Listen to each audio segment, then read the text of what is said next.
AITA for getting a restraining order against my ex-girlfriend and then enforcing it, causing her problems. I, 28M, am currently taking care of my 3 younger siblings, 12M, 12F, 16F since my sister 16F was born.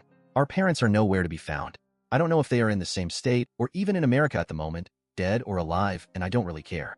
I don't know what happened, but when my first sibling was born, everything was passed on to me, and the same with my other siblings as soon as they were born as well. Long story short, and to give a basic description, I am mom and dad to my siblings. I have taken care of them all of their lives. They know I'm their brother but sometimes slip up and call me dad. Our home became completely toxic, and when I turned 18 I moved out into a small 2-bedroom apartment and took my siblings with me. I worked myself to the bone with taking care of my siblings, working in school. It took me longer than I would like to admit, but I finished school and got a good job. I eventually saved up enough and bought a house for me and my siblings 4 years ago. I took the legal steps after I got my house, and my siblings are now legally in my custody. I did get in a bit of trouble from the social worker because I never reported anything, but all legal matter have now been settled. The reason for me posting here: a couple of months ago, like 4 or 5 I think, I broke up with my then girlfriend of 1 year. My little sister got her period, and I helped her through her first period. She got cleaned up, and then I explaining everything in detail to her. My now ex completely blew up on me and called me a pig, creep, pedo, and a bunch of other things. My sister 12F just ran out of the living room and locked herself in her room. I told my ex to leave my house. It took me almost the full day to get my sister to talk to me, and she only did after my other sister 16F came home from a sleepover for her to talk to me. My sister 16F helped a lot by also explaining that I did nothing wrong. She even told my sister 12F that I helped her through her first period and that she is lucky because she now has 2 people to help her. Me and her, 16F. My ex did come back to my house, but I told her we were done and kicked her out again. The problem was that she started to follow us around, stalking us. Every store I went into, she all of a sudden was there. If we went to the park, she was at the park. I did block her and made sure that she was blocked on all of my siblings' phones as well, but we did start to receive phone calls and messages from other numbers that was clearly her trying to excuse her actions with a sob story. This went on for a month until she tried to sign my little brother and sister out of school one morning after I dropped them off with a fake permission letter. Luckily, the receptionist called me, and I was able to stop her from signing my siblings out of school. That is when I filed for the restraining order. I got all the evidence, photos, messages, calls, everything, and we got the restraining order. Me or my siblings running into her at places dropped considerably.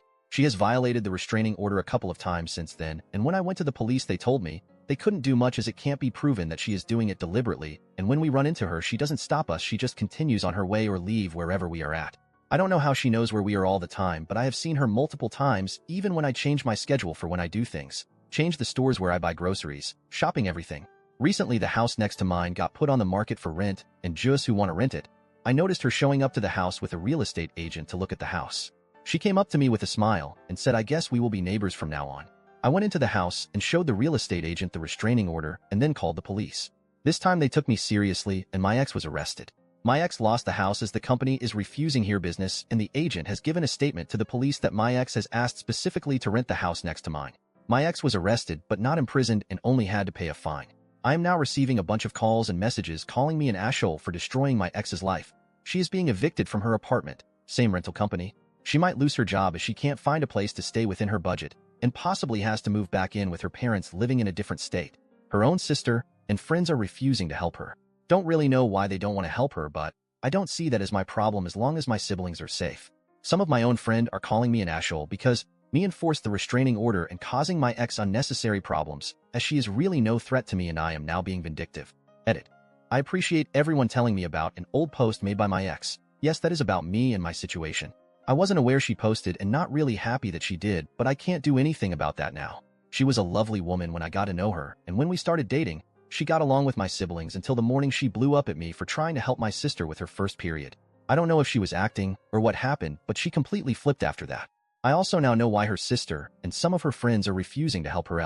That is her own doing the same with the situation she is finding herself in. Regarding her post, I will never take her back. That will not happen. My siblings are my priority. She is deranged if she thinks that I will ever take her back or even consider it. Regarding some of my friends that are saying I'm taking things too far and being vindictive, I didn't mention it in my post and didn't really want to make it a gender issue, but the friends who are saying I'm going too far being vindictive and that she is no real threat are also women. I will have a conversation with them and explain everything in detail to them again. If they still don't agree with my actions, I will cut them off. The only reason I'm giving this chance to them is because they have helped a lot with my siblings, especially my sisters when I came to advice.